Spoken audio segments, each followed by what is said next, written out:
Alex Trautwig, Major League Baseball, Getty Images Los Angeles, California, March 20. Chris Park of Major League Baseball presents Wladimir Balentien. This week, Major League Baseball teams will hit the pitch for spring training ahead of next month's start to the regular season. But Chris Park, a former baseball executive, has opted for a different kind of ball field for his second act. Recently, the former MLB executive vice president responsible for growth, strategy and operations was at Blizzard Arena in Los Angeles for the Season 2 kickoff of Activision Blizzard's Overwatch League, LOL. In January, the 39-year-old was appointed CEO of Korean esports organization Gen. GTHE team is valued at $110 million, according to Forbes, and it boasts rosters in 6 different esports leagues, including LOL and the popular League of Legends game. The move puts Park in the midst of what research firm Newzoo predicts will be a $1 billion industry this year, and marks the entry of another sports executive into the space. The firm's data show that almost $410 million of that revenue pool will come from the North American market. Esports viewership numbers, which have surpassed many landmark sports events, are also projected to reach just over 453 million viewers by the end of this year. It makes a tantalizing opportunity for people like Park, a Harvard-trained lawyer who spent years developing his craft as a baseball executive. I have paid attention to esports through the lens that this is the first sport born on digital media that was global almost from its inception, Park told CNBC in a recent interview.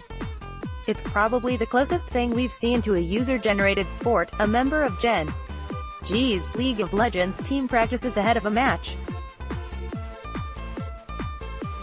Park emphasized that esports success has also been the industry's ability to naturally drive tribal associations that organically attracts really passionate viewership and really passionate allegiances. He also believes that traditional sports have been challenged to understand the younger demographics who devour both esports and regular athletics.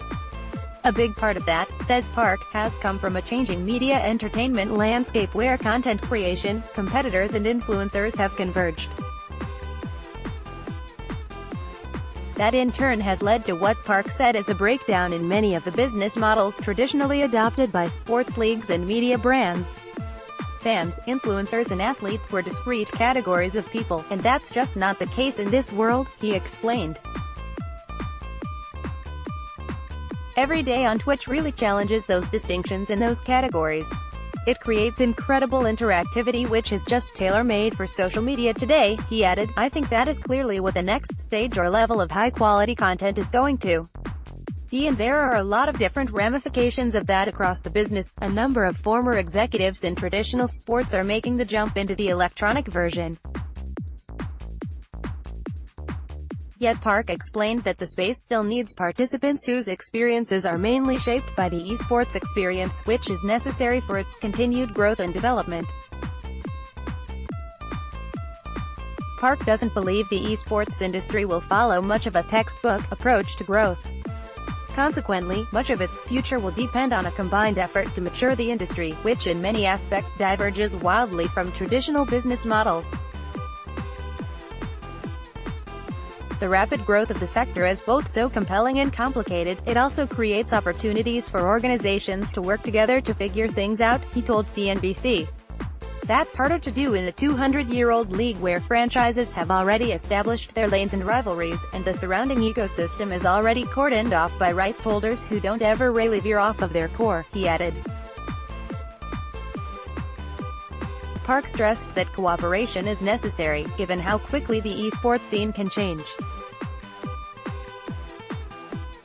He points to the launch of Electronic Arts' free-to-play shooter, Apex Legends, and the explosion of its player base, as an example of how a new game or product can shake up the space in mere days. We're in a historic moment where trends in media and marketing are converging, while the esports sector itself is in its formative years, he added. Subscribe to CNBC on YouTube.